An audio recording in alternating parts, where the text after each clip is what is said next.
Good morning, this is Mr. Srinivas. Welcome back to Oxford Spoken English. Right, thank you. Okay, last class we discussed about sentence and its kinds in the grammar. Right? In the grammar part, again we discussed some more points in grammar. Right? Now, the topic is parts of a speech. Parts of a speech, which means తెలుగులో అయితే భాష భాగాలు అంటాం. మరి భాష భాగాలు అంటే భాషను ఎలా భాగాలు చేస్తాము అనే డౌట్ రావాలి మనకి. భాషను భాగాలు చేయం, కానీ సెంటెన్స్ని డివైడ్ చేస్తాం. Okay, when we divide into sentences, ఒక సెంటెన్స్లో సబ్జెక్ట్, వర్బ్ అండ్ ఆబ్జెక్ట్ ఉంటుంది అని చెప్పుకున్నాం లాస్ట్ క్లాస్లో. సబ్జెక్ట్ ఉండాలి, వర్బ్ ఉండాలి, ఆబ్జెక్ట్ ఉండాలి. రైట్? ఓకే, సబ్జెక్ట్ ఉండాలి, ఆబ్జెక్ట్ ఉండాలి, వర్బ్ ఉండాలి అనుకున్నప్పుడు ఈ సబ్జెక్ట్ని, వర్బ్ని, ఆబ్జెక్ట్ని ఎక్కడి నుంచి తీసుకురావాలి? Where from we get them. ఇవి ఎక్కడి నుంచి వస్తాయి మనకు అంటే వర్డ్స్లో నుంచి వస్తాయి. వర్డ్స్, ఈ వర్డ్స్లో I mean alphabet, group of sounds లేదా a symbol of sound is alphabet. A group of alphabet ఏమవుతుంది? వర్డ్ అవుతుంది. గ్రూప్ ఆఫ్ వర్డ్స్ ఏమవుతాయి? సెంటెన్స్ అవుతుంది. సో గ్రూప్ ఆఫ్ సెంటెన్సెస్ ఏమవుతాయి? ఒక పారాగ్రాఫ్ అవుతుంది. సో ఇలా మనం ఏదైనా ఒక ప్యాసేజ్ రాస్తూ ఉంటాం. అలాగే పోయట్రీలో అయితే స్టాంజా అంటాం, ప్రోజ్లో అయితే పారాగ్రాఫ్ అంటాం. రైట్, ఇప్పుడు వర్డ్ అన్నాం కదా, వర్డ్స్లో రకాలు ఉంటాయి. ఒక సెంటెన్స్లో ఎన్ని రకాల వర్డ్స్ యూస్ చేస్తాము మ్యాక్సిమం అంటే 8 రకాల వర్డ్స్ని యూస్ చేస్తాం. ఆ 8 రకాల వర్డ్సే పార్ట్స్ ఆఫ్ స్పీచ్, అంటే పార్ట్స్ ఆఫ్ సెంటెన్స్ అని అర్థం. ఇక్కడ ఒక సెంటెన్స్కి కావలసిన సబ్జెక్ట్ కానీ, వర్బ్ కానీ, ఆబ్జెక్ట్ కానీ ఇక్కడ ఏవైనా సరే ఎక్కడి నుంచి రావాలి? From these parts of speech. So that parts of స్పీచ్లో మనకు 8 kinds of parts of speech మనకు ఉంటాయి. So how many are the 8 kinds of parts of speech? Okay, let us see them. Number 1, noun. Number 2, pronoun. Third one, verb. Fourth one, adverb. Fifth one, adjective.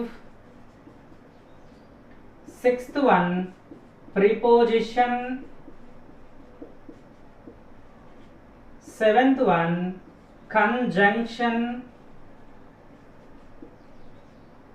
Last one, interjection. Conjunction, interjection, that is the difference. Okay, these are parts of speech. We have 8 parts of speech in English language. ఒకవేళ తెలుగులో అయితే 5 మాత్రమే ఉంటాయి. దాంట్లో నామవాచకము, సర్వనామము, క్రియ, విశేషణము, అవ్యయము అంటారు వాటిని. కానీ ఇంగ్లీష్లో 8 parts of speech ఉంటాయి. అంటే 8 kinds of వర్డ్స్తో మనం సెంటెన్స్ని బిల్డ్ చేస్తాం. కాబట్టి ఒక్కొక్క దాన్ని మనం నేర్చుకున్నట్లయితే, okay, let us speak about noun. So noun అంటే ఏంటి? So what do you mean of noun?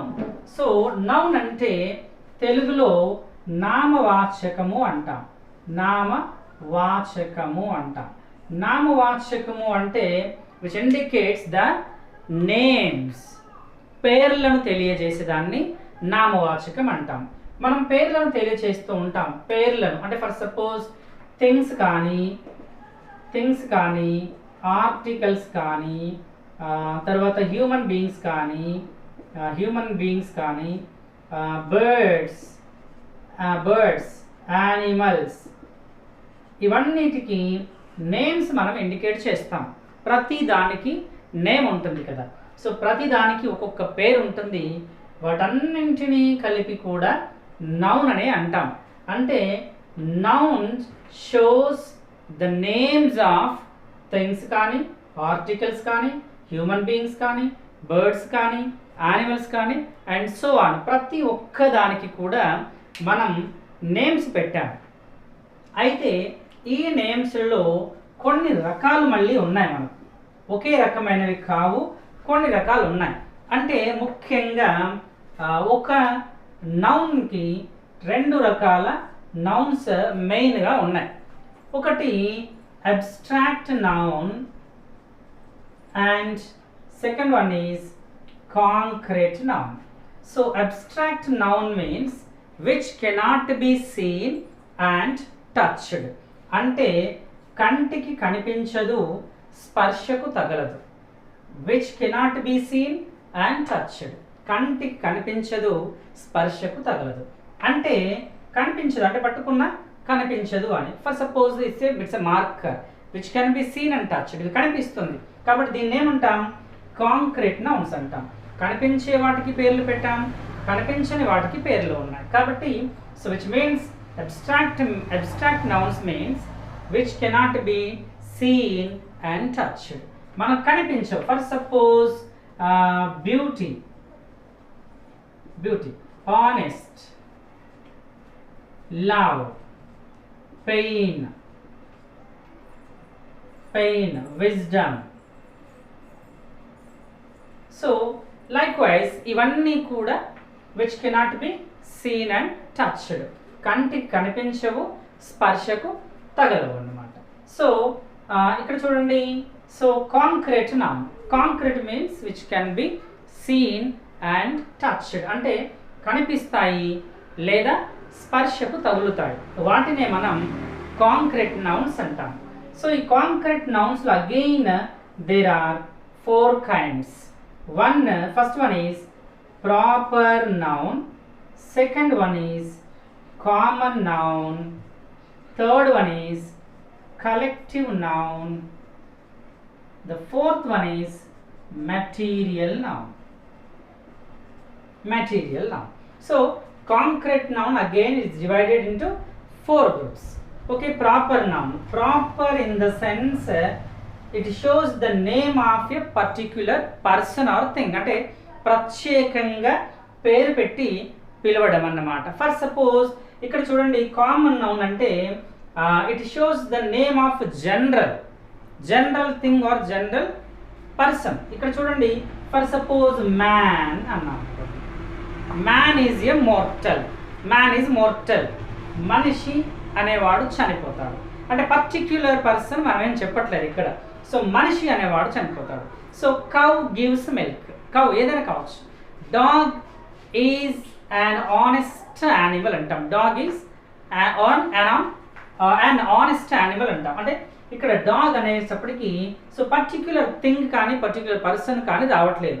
కానీ ఇక్కడ పర్టిక్యులర్గా మాట్లాడినప్పుడు for suppose Ramu, suppose Gopi, suppose ఇక్కడ చూడండి, నేను సిటీకి వెళ్ళాను.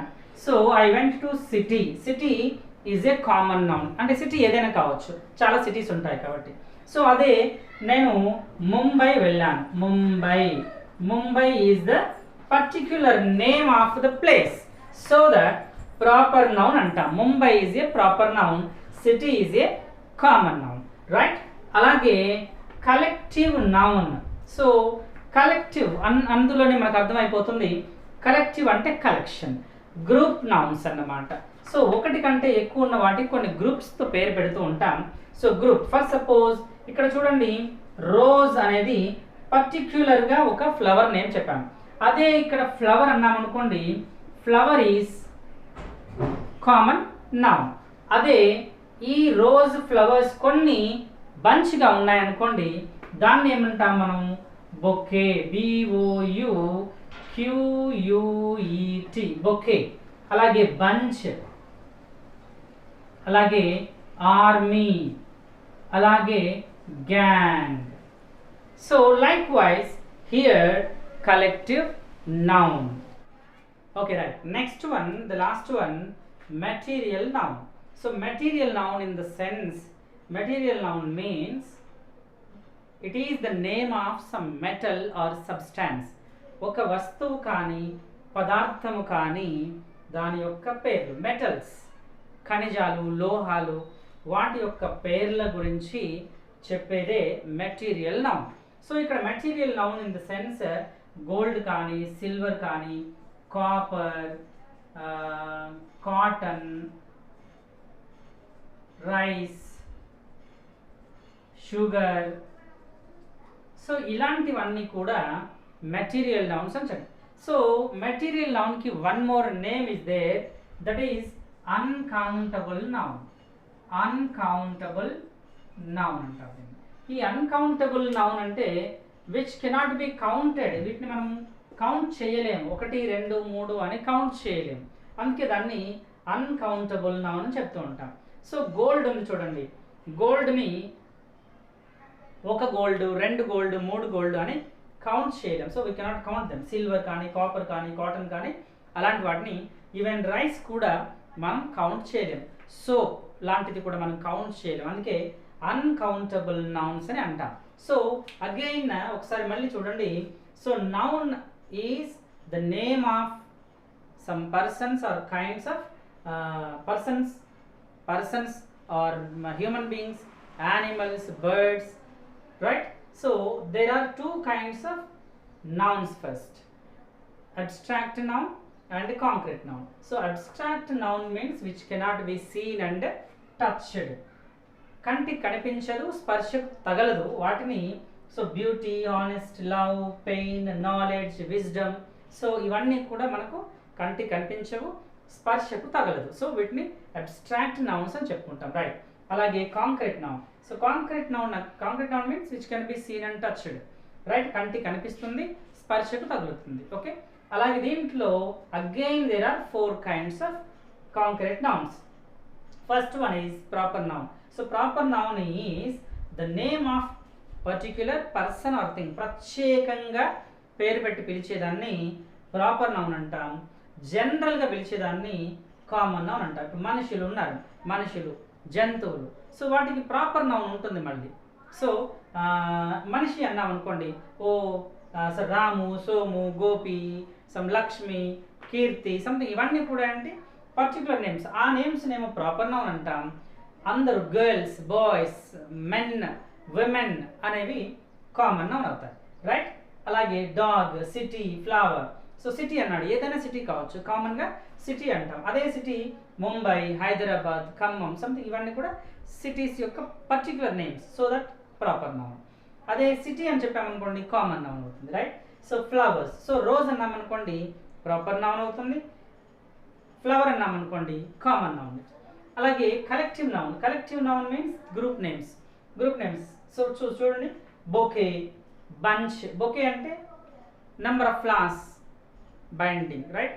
So bound of number of flowers, right? So bouquet, bunch, bunch of grapes, bunch of keys, we can say sometimes, right? So army, number of soldiers, group of soldiers. So gang, group of people. Alage fleet, group of birds, group of animals, group of ships, group of sheep, group of lions, something. ఇలాంటివన్నీ కూడా groups names ఉంటాయి, వాటిని group నేమ్స్తో పిలుస్తుంటాం. వాటిని collective nouns అంటాం, right? Again, so material noun. Material noun in the sense the name of some metal are substance. పదార్థం కావచ్చు, ఖనిజం కావచ్చు, దాని పేర్లను మనం మెటీరియల్ నౌన్ అని చెప్తుంటాం. So gold, silver, copper, cotton, rice, sugar, so ఇవన్నీ కూడా, సోప్, ఐరన్, సో ఇలాంటివన్నీ కూడా material nouns, right? So material నౌన్స్ని again we can say uncountable nouns. Uncountable అని ఎందుకన్నాం? విచ్ కెనాట్ బీ కౌంటెడ్, వాటిని 1 2లో కౌంట్ చేయలేం. సో గోల్డ్ని ఒక గోల్డ్ 2 గోల్డ్ అని కౌంట్ చేయలేం. కాపర్, రైస్ని కూడా ఒక రైస్ 2 రైస్ అని కౌంట్ చేయకూడదు. సోప్ని, పేపర్ని కూడా కౌంట్ చేయకూడదు. సో ఒక సోప్ 2 సోప్ అనకూడదు. ఏమనాలి? A bar of soap, 2 bars of soap, 2 sheets of paper, 5 bundles of paper, ఇలా చెప్పాలి. కానీ పేపర్స్ అని అనకూడదు. గోల్డ్స్, సిల్వర్స్, కాటన్స్ అని అనకూడదు. రైట్? సో ఇది మనకు నౌన్ యొక్క data. Right? Thank you very much.